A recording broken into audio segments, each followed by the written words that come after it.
দর্শক, প্রধানমন্ত্রীর তথ্য সম্প্রচার উপদেষ্টা ডক্টর জাহিদ সচিবালয় কথা বলছেন, আমরা সরাসরি সেখানে চলে যাচ্ছি। ৩০,৪৩৯ মেট্রিক টন পেট্রোলে গত বছর মার্চে ছিল ৪৬,৩৭১ মেট্রিক টন, এটা এই মার্চে হলো ৩৯,৯৯৮ মেট্রিক টন। সো এটার সরবরাহ কিছুটা কমেছে। তার মানে আমরা এটা বলতে চাই আমাদের সরবরাহজনিত কিছুটা সমস্যা আছে। কিছুটা শব্দটা আসলেই কিছুটা। ৪৬,০০০ থেকে যখন ৩৯,০০০ হয়, ৭,০০০ কমে আসে। ৭,০০০ কমে আসলে এটা 10%-এর খানিকটা বেশি, 15%-এর মতো একটু কম সরবরাহ আছে। এটা বৈশ্বিক পরিস্থিতিতে আমার মনে হয় এটা খুব আনইউজুয়াল না। কিন্তু এই যে পেট্রোল নেই, অকটেন নেই, একেবারে খারাপ অবস্থা, পরিস্থিতিটা ওই রকম না। এটার জন্য যেটা আমরা দাবি করেছি যে প্রচুর অবৈধ মজুদ হয়। অনেকেই আশঙ্কার কারণ আমরা অবৈধ মজুদ যেটা হচ্ছে সেটার কারো ইভিল ইন্টেনশন আছে, সেটা হচ্ছে যে তারা কেউ পাচার বা বেশি মূল্যে বিক্রি করতে চান, সেটা আছে। পাচারের একটা সার্কামস্টেন্সিয়াল এভিডেন্স এরকম হতে পারে যে সীমান্তবর্তী এলাকাগুলোতে দেখা গেছে এই যে বাড়িতে যে বা বিভিন্ন জায়গায় মজুদ করে রাখা হচ্ছে, এটা সীমান্তবর্তী এলাকাগুলোতে বেশি। তাতে একটা ইন্ডিকেশন হচ্ছে পাচার হওয়ার একটা সম্ভাবনা থাকবে। কারণ এই প্রশ্ন অনেকেই করেছেন যৌক্তিকভাবেই, আমাদের জ্বালানির দাম যদি অনেক কম হয় আমাদের পার্শ্ববর্তী দেশগুলোর তুলনায়, পাচার হওয়ার প্রবণতা থাকবে। কিন্তু তার চাইতেও জরুরি কথা, মানুষ নিজে শঙ্কিত, ফলে তারা অনেকে তার নিজের ভবিষ্যতে চিন্তা করে করছেন। সো আমরা এটাই বলতে চাইছি আসলে মূলত প্যানিক বাইং এবং সেটাকে জমিয়ে রাখার প্রবণতার জন্য মজুদের বিরুদ্ধে ব্যবস্থা নেওয়ার চেষ্টা করা হয়েছে।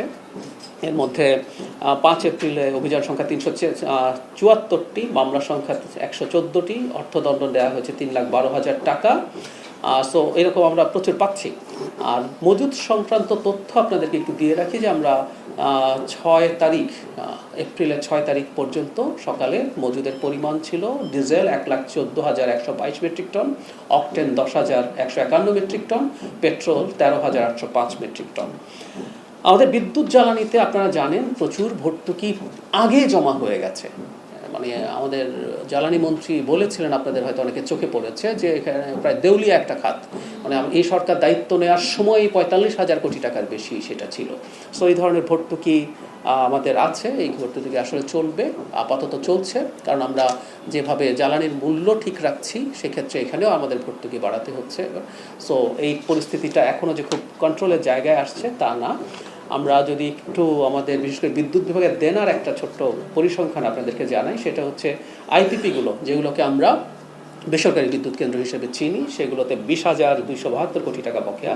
আদানি পাওয়ারের 2,904 কোটি টাকা, জয়েন্ট ভেঞ্চার 6,434 কোটি টাকা, পেট্রো বাংলা 10,045 কোটি টাকা, সরকারি বিদ্যুৎ কোম্পানি সমূহ 7,303 কোটি টাকা। সো একটা বিরাট বড় ভর্তুকি আছে।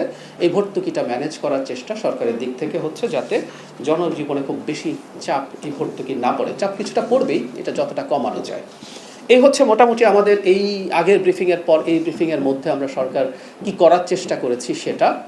এবং অনিবার্যভাবেই আপনাদের অনেক প্রশ্ন আছে এই সংশ্লিষ্ট বিষয়ে বা এর বাইরেও, আপনারা কাইন্ডলি প্রশ্ন করবেন, আমি আপনাদের প্রশ্ন নিচ্ছি।